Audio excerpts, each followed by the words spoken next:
So we now move to the opportunity for speakers. And I think Michael Bach. I think Michael, you're going to open. Is that right?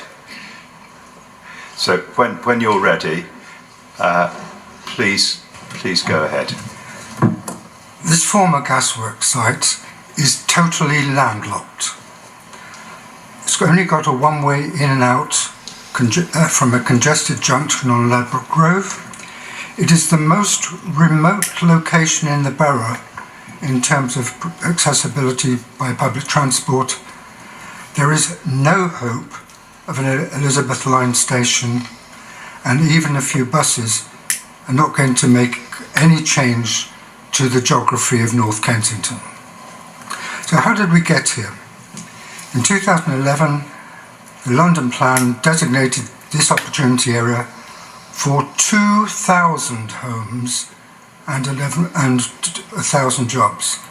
And that was to be subject to improved public transport accessibility, determining the final scale of development and assuming that there was going to be possibly a Crossrail station.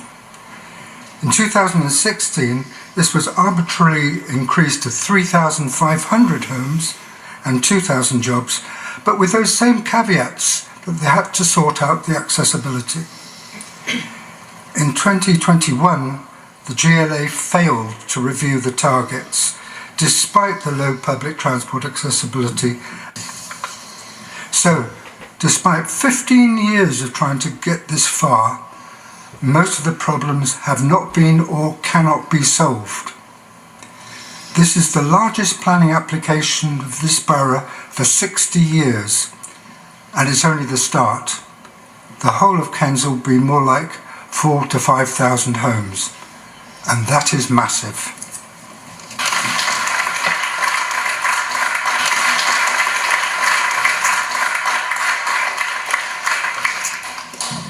This development continues to rely on a single junction at Ladbroke Grove, not providing adequate access and network connection. Network capacity is under pressure. TfL remains concerned that queuing and delay will be a major problem even with redesign. The single point of access for emergency service vehicles is of serious concern. The GLA maintains that it's not yet ready for development. One of its main reasons is inadequate transport infrastructure. The application does not demonstrate network integration required by London Plan and Local Plan Policy TR1. The master plan identifies 2 bridges intended to provide connection, the Great Western Main Line and Grand Union Canal, but no funding or delivery commitment is included, so this fails compliance with London Plan T2 and 3 and with Local Plan TR1 and 5, requiring deliverable networks rather than aspirations.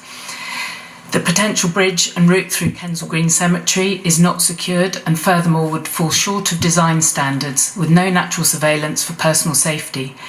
The route along the towpath falls short of design requirements. It's narrow and has steep ramps to bridges at 3 points close to the site, so these aspirations fail to deliver good walking and cycle routes required by London Plan T2 and 5 and Local Plan TR4 and 6.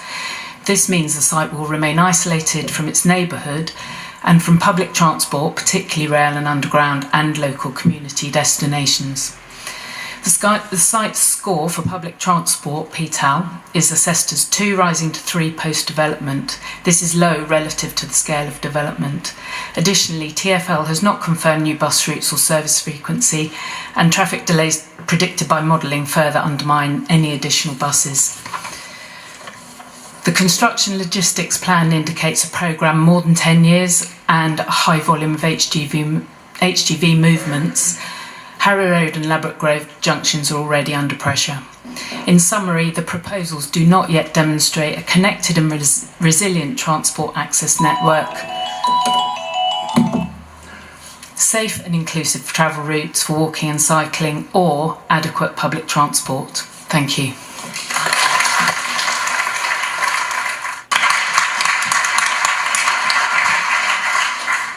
Thank you, and I think Henry Peterson. Thank you, Henry, Chairman. I will use my minute to repeat the key points made by GLA officers in their pen portrait of the canal side opportunity area. This was published in June of this year. This is recent, not history. And these are their words and not mine. Master plan and development quantum is reliant on new connections that are needed to increase accessibility of the site. The delivery of the 2 pedestrian and cycle bridges are identified within the SPD as fundamental to the successful creation of a new community at this site. The pen portrait's conclusion for the next London plan is that this opportunity area should remain in the lowest of the 5 categories under which the GLA assess progress in London's 48 opportunity areas, nascent in their terminology given the lack of transport infrastructure. In preparing their Stage 2 report, the GLA Planning Unit can either retain their objectivity and repeat the above views, or go along with the assertion from your own officers that this site is well connected. All of us living in the area know this claim to be untrue. Please recognise this reality in your decision this evening. Thank you.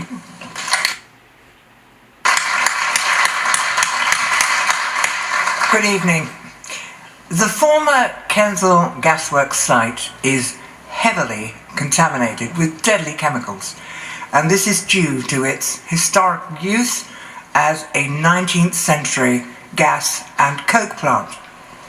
Now, these chemicals include hydrocarbons, heavy metals, blue billy cyanide, which is deadly to humans if ingested, benzene, asbestos, and volatile organic chemicals. The list is actually longer. In addition to these, there are 67 underground tanks and tar pits. These are huge. Now, many of these have not even been identified, mapped, or assessed by the applicant. So the contamination is indeed complex, and some of these chemicals, like asbestos, require specialist treatment. And yet, a full, comprehensive remediation plan of the whole site is deferred until planning consent is granted. Now, this directly violates National Planning Policy Framework, which states that land must be proven safe before permission is granted. Now, RBKC's environmental health officers have flagged alarming data gaps and missing information in the applicant's environmental submission and risk assessment, while areas of profound contamination, like the underground tanks, and these contain ammoniacal liquor, which is ammonia, they haven't even been mapped. So the applicant, we don't know where they are. So there are no safety evacuation protocols in place in the event of on-site exceedance of toxic gas. That means if the levels are found to be extraordinarily high, site workers will have their own evacuation protocols in place, but there's nothing for residents, nor is there any real-time air monitoring. Now, this breaches not only the National Planning Policy Framework, but also the London Plan, D11, and the RBKC Local Plan, G18, which require a coordinated mitigation and remediation strategy. So there is no remediation strategy that's been formulated that takes on board both Ballymore and St William. So these risks are not just theoretical. When contaminated soil is disturbed, it releases toxic gas and dust into the atmosphere, and these airborne toxins can travel up to a distance of 7 kilometers. And this has been proven by academic research, something called the Gaussian plume. And in our own analytics, using our own environmental specialists, we've actually used some of Southall's data as well. The WHO guidelines say there is no safe level of exposure. Health impacts include asthma, cancer, respiratory disease. So given all these factors, I would urge the Council to not approve this until safety protocols are in place.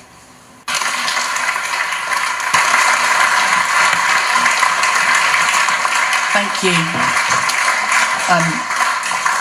On heritage, Historic England has concluded that this proposal would cause widespread and in places profound harm to Kensal Green Cemetery, a Grade 1 listed landscape of exceptional national significance, and to nearby much-loved heritage assets including Grade 2 star listed Kensal House, my family home.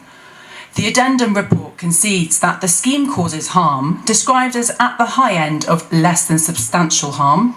This may sound modest, but in planning terms, it represents serious and lasting damage to the setting and experience of one of London's most important historic landscapes. Such harm must carry great weight in your decision under both national policy and the Planning Act. No convincing public benefit has been presented to justify it.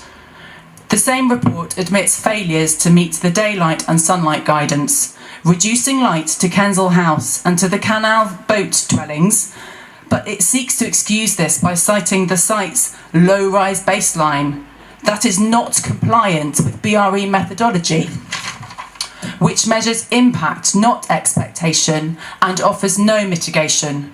This application conflicts with national and local planning policy, which require heritage-led design, protection of significant landscapes, and respect for residential amenity. The applicant's design code ignores the cemetery setting and fails to demonstrate exemplary quality.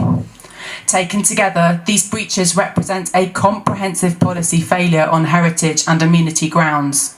If approved, this development would cast the cemetery into shadow, destroying the quiet light and peace that gives this landscape its meaning, and diminishing the daily lives of those of us who call this place home. I urge the committee to refuse this application. Thank you.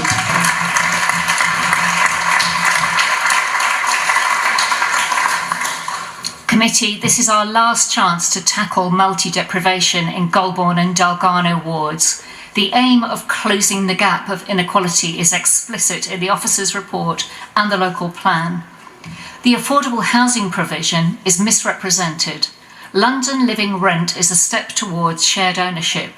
GLA policy specifically states it is not accessible for people on the council waiting list. Of the 501 homes cited, just 342 are at social or London affordable rent. So after 15 years of construction, 342, that's 13.5%, not 20, 25 or 30, of the new homes will be available for the 3,000 households on the council waiting list. We need new homes here, but this plan will do little to nothing to tackle the severe housing deprivation or indeed poverty in our poorest wards.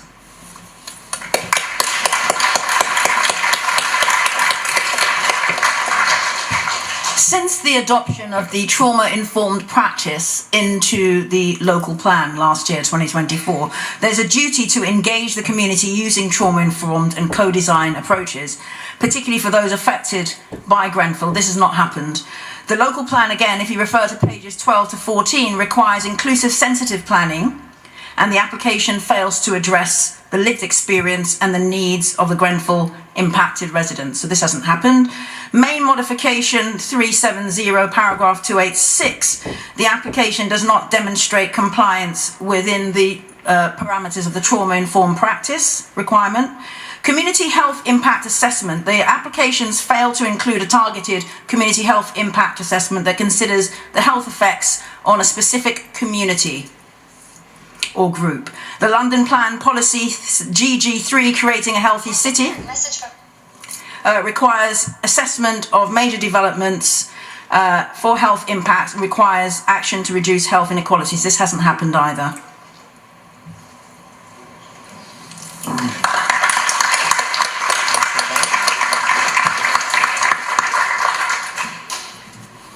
Okay, this application application threatens a vital ecological corridor. Kensal Green Cemetery supports protected species and provides essential urban biodiversity. The proposed towers would increase shadowing, wind, light pollution at night, and microclimate disruption, putting fragile habitats at risk.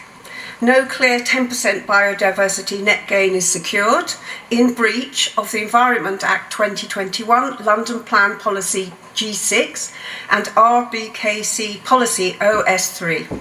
These policies require development to enhance, not erode, ecological value. We're in a declared climate and ecological emergency. So the loss of mature habitat and degraded air and soil quality cannot be justified. This harm is significant and policy non-compliant.